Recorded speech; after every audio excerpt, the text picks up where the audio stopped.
My dear students, how are you? I hope you are well by the grace of Almighty during this crisis moment of COVID 19. I am also well by the grace of Almighty. Welcome to my online class. Today's our topic is approaches to teaching grammar.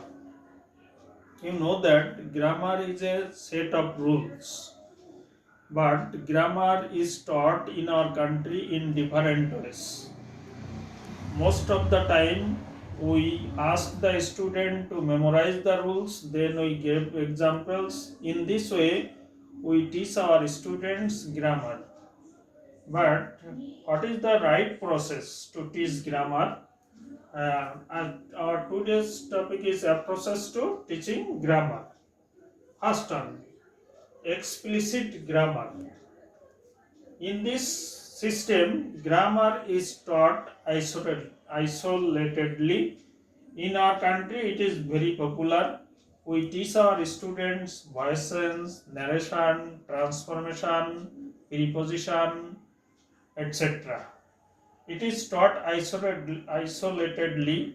Students cannot use it in context. Only they memorize the rule and they transform the sentences, but they cannot use these sentences in real life. So it is explicit grammar. Grammar is taught isolatedly.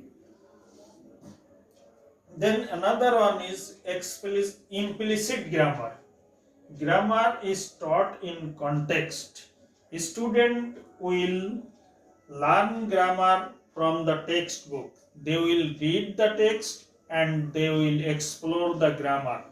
Suppose a good student, a paragraph, they will read and they will understand the meaning, and then they will be able to make the structures and they will able to make many other sentences following the structure. This is called grammar is taught in context. Suppose if a good student goes to school regularly, he prepares his lesson every day, he respects his teachers very much.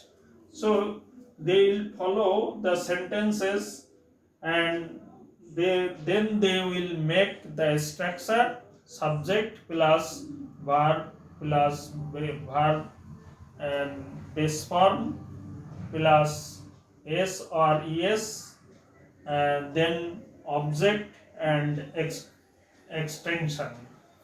Then they will make other sentences. Okay, he respects his parents. He is truthful. In this way, the student will make sentence. This is called grammar is taught in context. But in our country, we say that there is no grammar in English book. So we are very eager to teach grammar isolatedly. This is called explicit grammar. But explicit grammar does not help a student to use it in their real life. But implicit grammar helps a student to use this grammar in his real life. Okay? And another system, another approach of presenting grammar is deductive grammar. This is very popular in our country. When we teach grammar to our students, at first we ask them to memorize the rules or structure, then we give example. Suppose when we teach our students questions, then we at first teach them structure, object. We have to make subject, object to subject, object to subject, then auxiliary verb,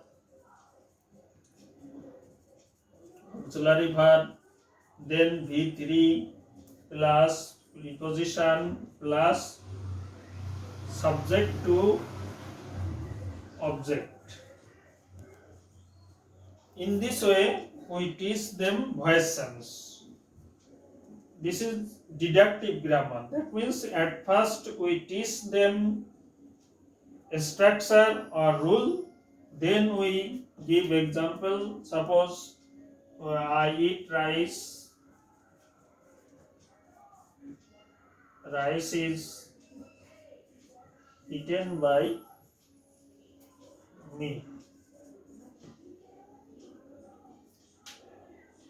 This is called deductive way of presenting grammar, but it is not fruitful. Students memorize the rules, and after a few days they forget the rules, and they cannot use it in their real lives. So this is deductive grammar.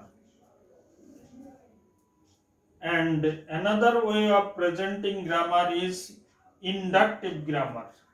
Here at first we have to give example, then students will explore the structure or rule.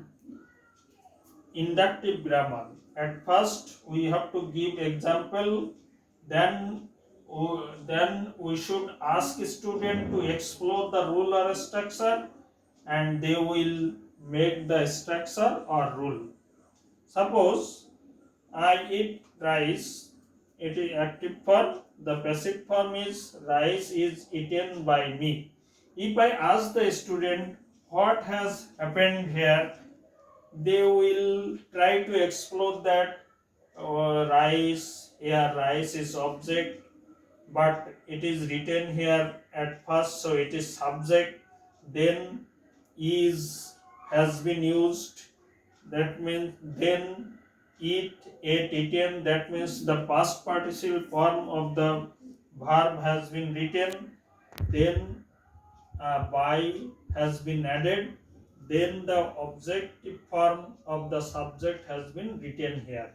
In this way, student will explore the rules or structure. This is called inductive grammar, but in our country we do not teach our students in this way. Suppose we can ask a student, can you cite some um, good sides of a qualities?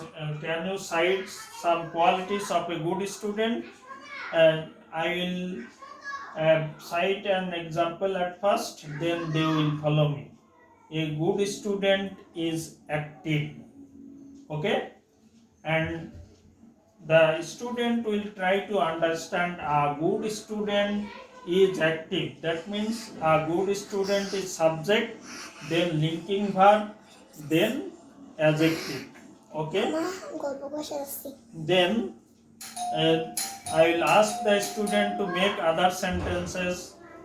He is active, he is regular, he is punctual, he is honest. Then they will able to make many other sentences. This is called inductive way of presenting grammar. So it is we can summarize in this way a process to switching grammar. At first, explicit grammar, that means grammar is taught isolatedly.